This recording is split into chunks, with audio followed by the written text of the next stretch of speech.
দ্বিতীয় বংশাবলী পুস্তক ১৩ অধ্যায়ে ১৪ পদ। পরে যিহুদীরা লোকেরা মুখ ফেরাইল আর দেখে তাহাদের অগ্রে পশ্চাতে যুদ্ধ, তখন তাহারা তাহাদের অগ্রে ও পশ্চাতে যুদ্ধ, তখন তাহারা সদাপ্রভুর কাছে কি করেছেন? সদাপ্রভুরই ক্রন্দন করিল, কেননা ইসরায়েলের লোকেরা চুপচাপ বসে আছে। চুপ করে বসে থাকে জানেন না? চুপ করে বসে থাকা। ১৩ পদ। পরে যারবিরাম পশ্চাৎদিকে তাহাদের আক্রমণার্থে গোপনে একদল সৈন্য প্রেরণ করিলেন, তাহাতে তারা লোকরা জিহুদার সম্মুখে সেই গুপ্তদল পশ্চাতে ছিল।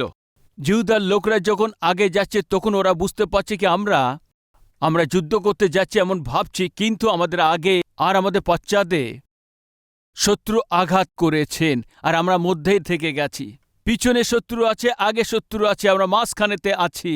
যদি আমরা ধ্যান দিয়ে দেখি তো সামনে লোহিত সাগর আছে আর পিছনে ফৌরনের সৈনিক আছে। ওই দিনেও ইসরায়েলরা কোথায় ছিল? মাঝখানেতে। আগে যাওয়ার আর রাস্তা নেই, লোহিত সাগর আছে। পিছনেও আর যেতে পারছে না, ফৌরনের সেনা আছে। মাঝখানে থেকে গেছে, সামনে সমুদ্র, পিছনে সৈনিক। মাঝখানে থেকে গেছে, সামনে লোহিত সাগর আছে। আগে যেতে পারছে না, পিছনে শত্রু আসছে, পিছনেও যেতে পারছে না। ডাইনে বায়ে পর্বত আছে, বাঁচার আর সুযোগ নেই। মাঝখানে থেকে গেছে। ওনারা কি করেছেন দেখো, সদাপ্রভুর কাছে প্রার্থনা করেছেন। আমাদের মধ্যে কেউ আছেন কি? আগে যাওয়ার রাস্তা একদম দেখতে পাচ্ছি না, আমি আটকে গেছি। এক ধাপ আগেও যেতে পারছি না, এক ধাপ পিছনেও যেতে পারছি না। এক ধাপও আমি আগে যেতে পারছি না। কিছুই চিন্তা করতে পারছে না, কি করবে এখন কিছুই বুঝতে পারছে না। এমন পরিস্থিতি। ও আপনার স্বাস্থ্যের পরিস্থিতি হতে পারে, আপনার পরিবারের সমস্যা হতে পারে, অর্থনৈতিক সমস্যা হতে পারে। আপনার যে সমস্যা আজকের দিনে আপনাকে শান্তিবিহীন করে, আপনাকে ভয়ভীত দেখিয়ে আপনাকে আগে যাওয়ার জন্যে রুখে দিচ্ছে। আমরা অনেক সময় বলতে থাকি, আমার কেন হাত পা যেন বেঁধে রেখেছে মনে হচ্ছে। অসহায় পরিস্থিতি। আজকেও আছে কি এই অবস্থার মধ্যে? কিছুই করতে পারছে না, এমন পরিস্থিতির মধ্যে কিছুই অর্জন না করার অবস্থা। ওই দিন জিহুদা ও ঈশ্বরের উপরে নির্ভর করে যখন এগিয়ে গেছে, তো শত্রু অনেকভাবে বুদ্ধিমানেতে ওদের আগে এবং পিছনে শত্রু বসিয়ে দিয়েছে। মাঝখানেতে আটকে গেছে। এখন কি করতে হবে? কি করেছেন জানেন কি? অবিয় আর জিহুদা স্বর্গের ঈশ্বরের কাছে প্রার্থনা করেছেন। এদের সৈনিক ৪ লক্ষ লোক, ৮ লক্ষ সেনা, শত্রুদের সেনা দুগুণ শক্তি নিয়ে। আমাদের শত্রু দুগুণ শক্তি নিয়ে আমাদের কাছে আসছে। জেতার কোনো চান্স নেই, বিজয় পাবার কোনো সুযোগ নেই। এমন সময়েতে অবিয় কি বলেছেন জানেন? ঈশ্বর আমার সাথে আছে। কেননা আমরা আমাদের ঈশ্বরকে ছেড়ে দেয়নি। ঈশ্বর আমাদেরকে ছেড়ে দেননি। ইয়েস, শৌলকে ঈশ্বর ছেড়ে দিয়েছিলেন, কেননা ও সে ভুলের কারণের জন্য। সিমসনকে ঈশ্বর ছেড়ে দিয়েছিলেন, ও করেছিল ওই পাপের কাজের জন্যেই। যখন আমরা ঈশ্বরের বিরুদ্ধে গিয়ে কাজ করে থাকি, ঈশ্বর আমাদেরকে ছেড়ে দেন। কিন্তু অবিও বলছে ঈশ্বর আমাদেরকে ছেড়ে দেননি। কেন জানেন কি? আমরা ঈশ্বরকে ছেড়ে দেয়নি। আজকে আমাদের মধ্যে কিছু লোক ঈশ্বরকে ছেড়ে দিয়েছেন। পবিত্র জীবনকেও তিনি ছেড়ে দিয়েছেন, অপবিত্র হয়ে গেছে।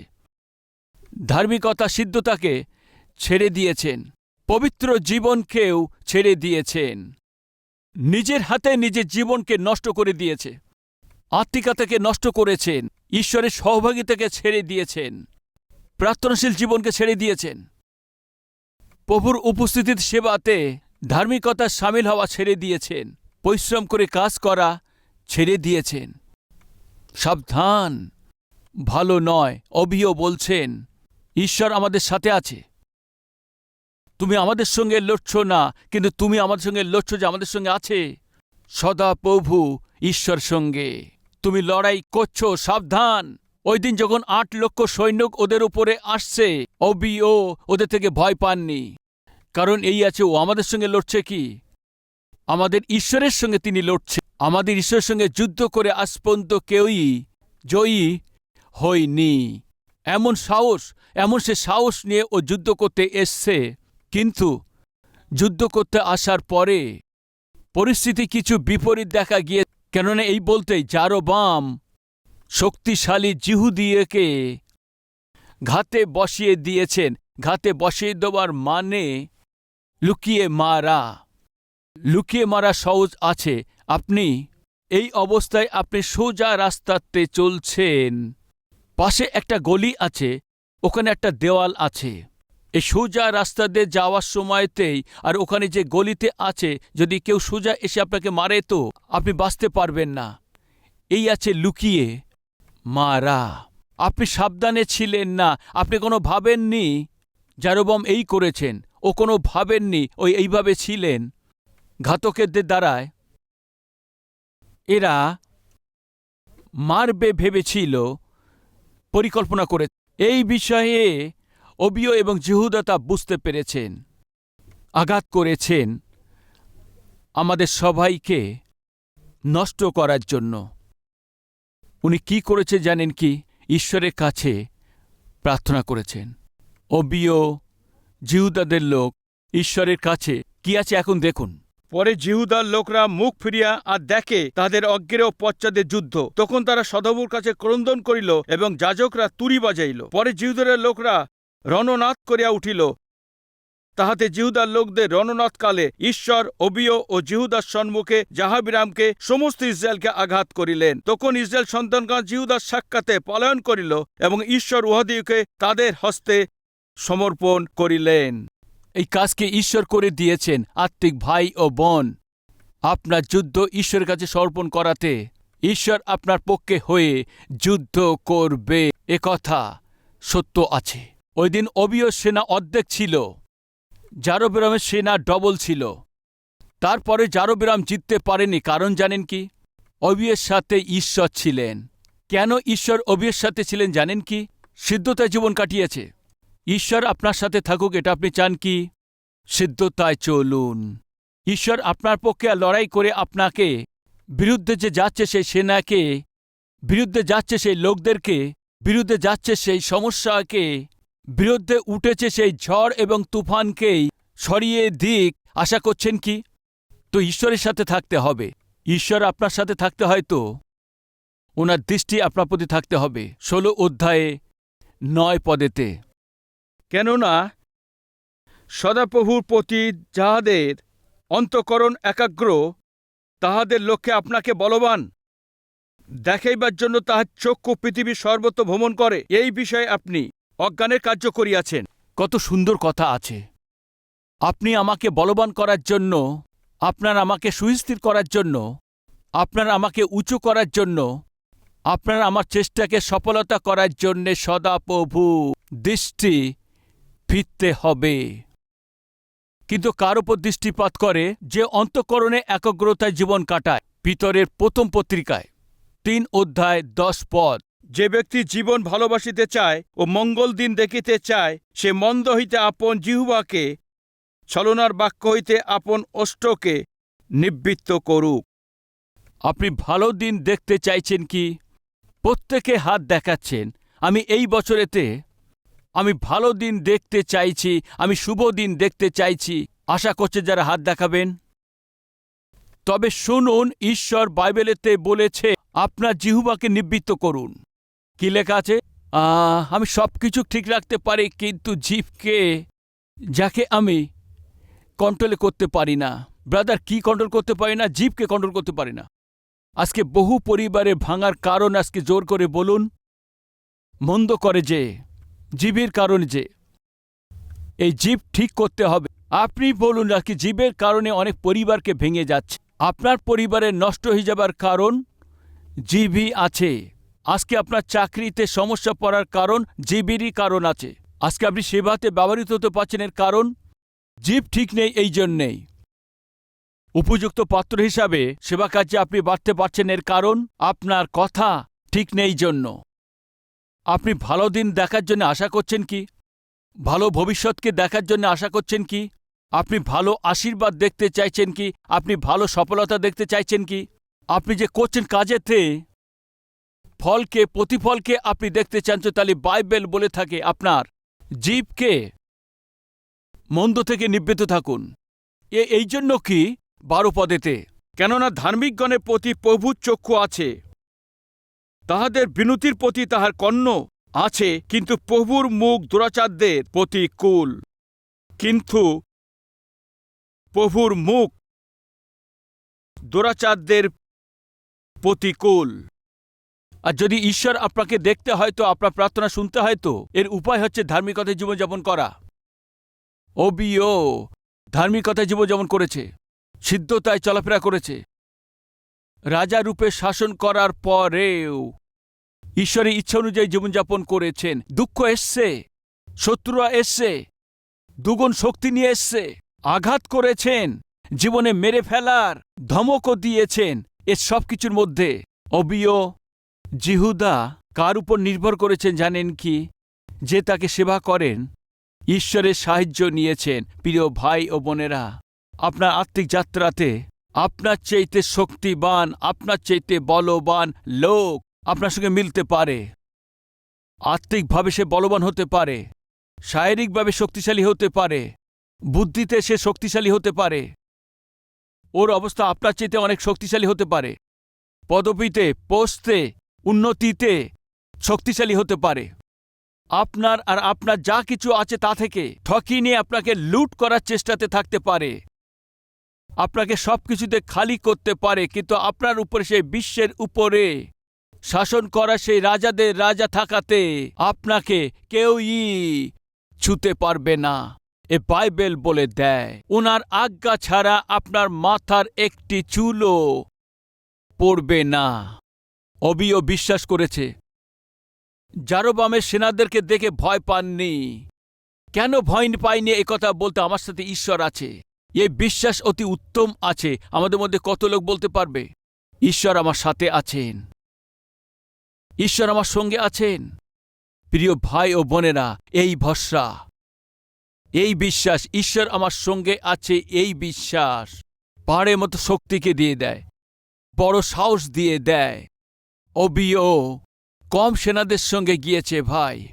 শত্রুরা লুকিয়ে বসেছিলেন, সহজে তাদেরকে নষ্ট করে দেবে এমন চেষ্টা করেছেন। এর মধ্যে ওবিও এবং ওদের যে লোক এখানে কি করেছে জানেন কি? সদাপ্রভুর কাছে প্রার্থনা করেছেন। আজকে এই বাক্যে যারা শুনছেন, এই কালবেরি শহর থেকে যারা বাক্য শুনছেন, আত্মিক লোকেরা, আপনার সামনে আপনার শত্রু যত শক্তিশালী, যত বুদ্ধিমান হোক, যত সহজে আপনাকে অধীন করতে পারবে, আপনাকে শেষ করতে হবে, আপনাকে শোধ করে দেবে, চেষ্টা করাতেই আপনি সদাপ্রভুর উপর নির্ভর করে প্রার্থনা করে নিশ্চয় প্রভু আপনার পক্ষে লড়বে। ওই দিন ওই হয়েছিল। ঈশ্বরই ওবিয়ের পক্ষ থেকে জারোবামের বিরুদ্ধেতে লড়েছেন। তারপরে কি হয়েছে? 13 অধ্যায় 16 পদ। তখন ইসরায়েলের সন্তানগণ জিহুদার সাক্ষাতে পলায়ন করিল এবং ঈশ্বর উহাদিগকে তাদের হস্তে সমর্পণ করিলেন। আর ওবিও ও তার লোকরা মহাসংহারে উহাদিগকে সংহার করিলেন। বস্তুত ইসরায়েলদের 5 লক্ষ মনোনীত লোক মারা পড়িল। কি হয়েছে? মারা পড়িল। আমার কাছে সেনা আছে। ওবিও, তোমার কাছে 4 লক্ষ সেনা আছে, আমার কাছে 8 লাখ সেনা আছে। আসছি, আমি তোমাকে দেখে নেব। ওবিও বলছেন, তোমার কাছে 8 লাখ সৈন্য আছে, আমার কাছে 4 লক্ষ সেনা আছে। আমাদের ঈশ্বরের সাথে মিলে আসছে, তোমাকে আমি দেখে নেব। এরপর কি হয়েছে? জারোবামের সেনা থেকেই 8 লাখের মধ্যে 5 লক্ষ লোক মারা গেছে। এখন বলুন ভাই, কার সেনা বেশি ছিল? ওবিয়ের সেনা না জারোবামের সেনা? ঈশ্বর আপনার পক্ষে আছে তো একদিন আপনার তার শত্রুদের চেয়ে শক্তিশালী বলবান রূপেতেই দাঁড় করাবেন। এ সত্য আছে, এ সত্যি আছে, এ বাস্তবিক আছে। 18 পদেতে এই রূপে সেই সময়ে ইসরায়েলের সন্তানগণ নত হইল ও জিহুদা সন্তানগণ বলবান হইল, কেননা তাহারা আপনাদের পিতৃপুরুষদের ঈশ্বর সদাপ্রভুর উপরে নির্ভর করিল। 20 পদেতে ও বিয়ের সময়ে যারবিরাম আর বলবান হয় নাই। পরে সদাপ্রভু তাহাকে আঘাত করিলে তিনি মরিলেন। প্রিয়, আশা প্রার্থনা করেছিলেন কখন জানেন? যখন যন্ত্রণা এসছে। ওর চাইতে বেশি শক্তিশালী শত্রু যখন তার সামনে এসছে, আশা প্রার্থনা করছেন। দুঃখ আশাতে, যন্ত্রণা আশাতে, শত্রু আশাতে প্রার্থনা করাতে ঈশ্বর সাহায্য করবেন এমন আশা হতে পারে, বিশ্বাস হতে পারে, না হয়তো আত্মিকতা হতে পারে। কোথা থেকে এসছে? পিতা থেকে ও পেয়েছে।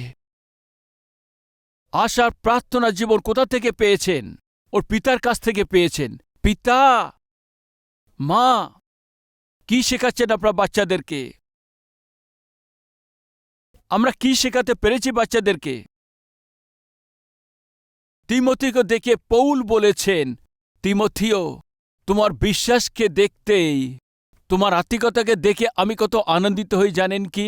আসুন দেখুন 2 তিমথিয় পত্রিকায় 1 অধ্যায়ে 3 পদ এখন পড়ছি। ঈশ্বর, যাহার আরাধনা আমি পিতৃপুরুষ অব্দি সূচি বিবেকে করিয়া থাকি, তার ধন্যবাদ করি যে আমার বিনতিতে সতত তোমাকে স্মরণ করিতেছি। তোমার অশ্রুপাত স্মরণ করিয়া রাত দিন তোমাকে দেখিবার আকাঙ্ক্ষা করিতেছি, যেন আনন্দে পূর্ণ হই। তোমার অন্তরস্থ অঙ্কিত বিশ্বাসের কথা স্মরণ করিতেছি। তিমথিও, তোমার বিশ্বাস সাধারণ বিশ্বাস নয়, সাধারণ বিশ্বাস নয়। তিমথিও, তুই প্রার্থনা যোদ্ধা আছো। চোখের জলের সঙ্গে প্রার্থনা করছো, চোখের জলের সঙ্গে সেবা করছো। তোমার চোখের জলকে স্মরণ করে আমি তোমাকে কবে দেখব আমি অপেক্ষা করছি। তোমার অন্তরে যে বিশ্বাস আছে, অকল্পিত বিশ্বাস আছে। তিমথিও, আমি তোমাকে দেখে কত আনন্দিত হয়ে যাব। তিমথিও, তোমার বিশ্বাস অনেক মহান আছে। এই বিশ্বাসে মহান বিশ্বাস। আসলে তোমার এই বিশ্বাস কোথা থেকে এসছে জানো কি? তিমথিকে মনে করাচ্ছে, তোমারই মাতামহীতে আমি দেখেছি, এরপর তোমার মায়ের মধ্যে দেখেছি, ওই আজকে তোমার মধ্যেও দেখছি। প্রিয় ভাই, আজকে ছেলেটির মধ্যে যা কিছু সে ফেলে দেয়, ফেলতেই থাকে। প্লেট ফেলে দিচ্ছে খাবার পেতেই, ওই প্লেট ফেলাতে, ওই জিনিসকে ফেলে দেওয়াতে ওর মা বলছে, তুমি একদম তোমার পিতার মতন হয়েছ। দেখো এখন কি, একদম তোমারই মতো, একদম তোমার মতো হয়েছে, একদম তোমার মতনই করছে। সাধারণভাবেতে ছোট বাচ্চাদেরকে দেখে এই বড় লোকেরাও বলতে থাকেন, বাচ্চাবেলা তোমার বাবাও এমন করে থাকতেন, একদম এরকম। মানে কি দেখছি আমাদের বাচ্চাদের মধ্যে? রাগকে গাল দেওয়া, জিনিসকে ফেলে দেওয়া, ভেঙে ফেলা, জিনিসগুলো তুলে নিয়ে জমিতে ফেলে দেওয়া, অভিমান করা। এই আছে কি আপনাদের বাচ্চাদেরকে মধ্যে দেখতে চান? না ওদেরকে শেখাতে চাই? দুর্ভাগ্য আছে। এক রাজা আছে, কিন্তু সদাপ্রভুর উপরে নির্ভর করে শাসন করার এক রাজা আছেন। সিদ্ধতায় এবং ধার্মিকতাতে লোকদের সেবা করার জন্য এগিয়ে যাওয়ার জন্য রাজা আছেন। এমন রাজার একজন পুত্র হয়েছেন আশা।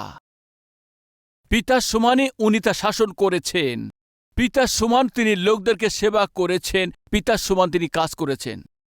ভুলবেন না, যখন ও শান্তিকে পেয়েছে আর রাজ্য যখন সুস্থির হয়েছেন, যখন যুদ্ধ একদম ছিল না, ঈশ্বর ওকে খালি বসতে দেননি। যখন তার যুদ্ধ ছিল না, যুদ্ধ করার প্রয়োজন হয়ে পড়েনি, ও শান্তিতে বসেছিল না। ও কি করেছে? আবার নির্মাণ করেছেন। আবার কি করেছেন? তৈরি করেছেন। জোরে বলুন, কি করেছেন? কি করেছেন? জোরে বলুন। নির্মাণ করেছেন।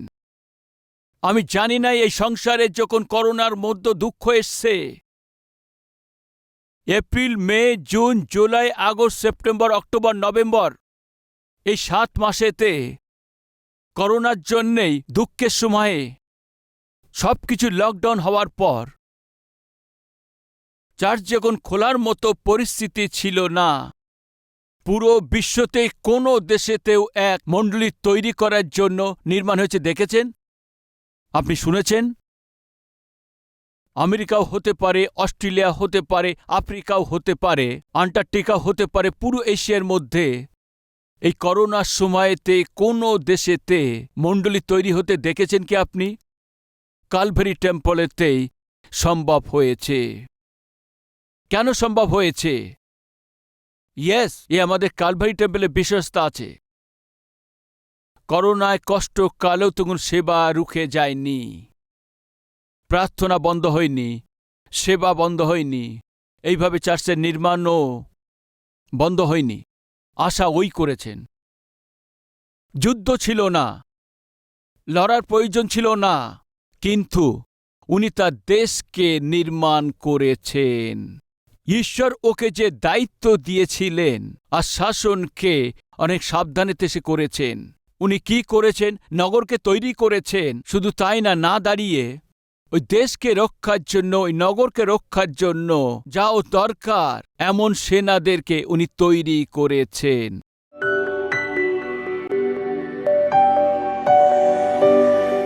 মহান প্রেমিক ঈশ্বর পিতা বহু সোজা এবং স্পষ্ট আজ আমাদের সঙ্গে কথা বলার জন্য ধন্যবাদ। শান্তি প্রদান করুন।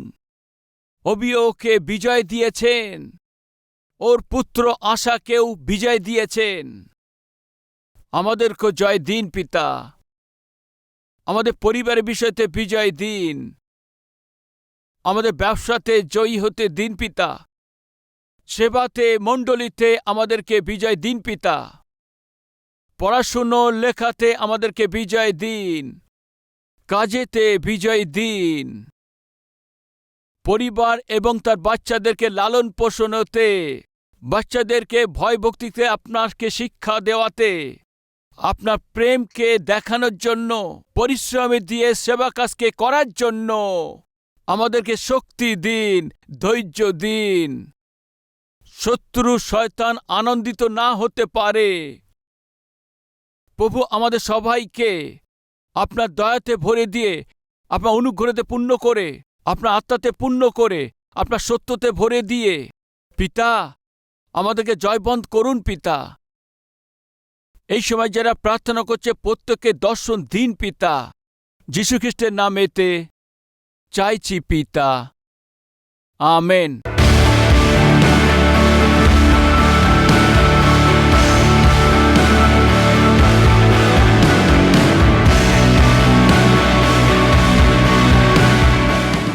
আমাদের ঠিকানা কালভেরি, পোস্টবক্স নম্বর 30, কুকুটপল্লী, হায়দ্রাবাদ 72, তেলেঙ্গানা।